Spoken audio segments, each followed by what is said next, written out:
Hello everyone.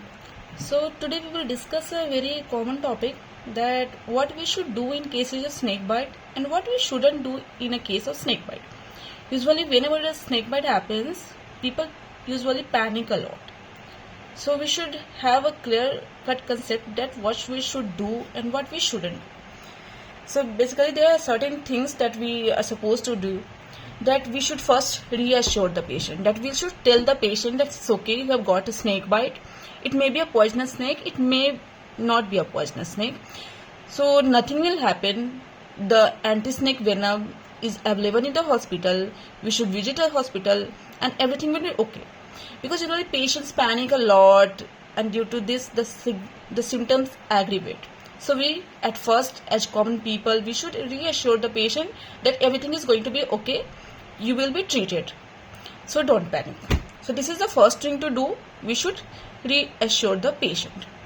Then what to do next? We have to go to the hospital, the nearby hospital, wherever the anti-snake venom is available, we have to go to the hospital.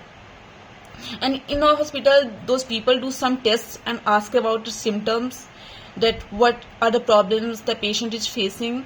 So when we go to the hospital, after conducting those tests, they will keep you under observation for 24 hours, and if the patient will get symptoms, then they will treat accordingly. And we have to go to the hospital and tell about the symptoms, that what are the problems happening after having the snake bite. And if possible, at the time of snake bite, if the person is able to identify the snake, that it is a poisonous snake or it is a non-poisonous snake like cobra, karat, so that would be better. Because usually they ask about the type of snake, that have you seen the snake, what type of snake it was. So it's better to identify it, that in case if it's a poisonous snake, then we can proceed for the treatment early.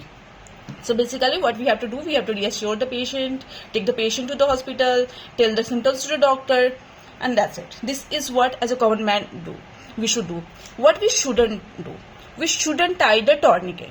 The tourniquet shouldn't be tied over there, because if you tie the tourniquet, what it will do, it will obstruct the blood supply, and that will cause more damage. And when the tourniquet will be open, there will be a gush of blood, and the toxin and the poison will spread to the whole body. So we should avoid tying a very tight tourniquet.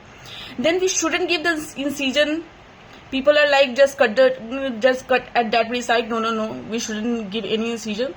Then as the movies has made it a misconception that we should suck the poison out. No, we shouldn't suck the poison out. This is the wrong thing. Both of them will die. It's not going to do any benefit to the patient. And we shouldn't take alcohol or coffee at that very time. That's it. These are the things